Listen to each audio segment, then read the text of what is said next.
দখল হয়ে যায়, জুগার চট্টগ্রাম সাংবাদিক দেখেন কিন্তু কি বলে, স্বাধীন হয়ে যেতে বলে পারে। যে যদি তোমার ফেনী নাম, দখল করা যায় তাহলে আমার নাকি নাম, চিটাগাং ছাড়বে। সিলেট, জুকার রংপুর, সাংবাদিক আসলে কি করতে চট্টগ্রাম। মন চায় আপনারা বলেন।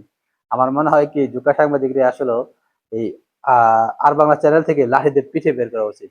আমার মনে হয় না আর বাংলা থেকে আসলে এরকম তাকে বলা হয় উপস্থাপনা করার জন্য, কিন্তু সে মন মতলবী এগুলো আসলে বানিয়ে বলে। আসো না, তোমরা যদি ফেনী দখল করতে চাও করো, ফেনী দখল করে চিটাগাংকে স্বাধীন করো। তো তোমরা যদি ফেনী দখল করো তাহলে আমরাও কিন্তু আহ সেভেন সিস্টার দখল করার জন্য তৈরি আছি। তো তোমরা তো জানো না যে আসলে বাংলাদেশের 90% মুসলমান, মুসলমান তো ভয় পায় না। তোমরা একবার এসে দেখো, এই জুগার সাংবাদিক আর কখনো সংশোধন হইব না।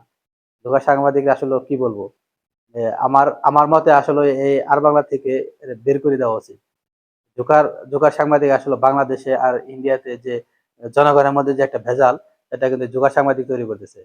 তো প্রিয় দর্শক, যদি ভিডিওটা ভালো লাগে অবশ্যই অবশ্যই শেয়ার করবেন।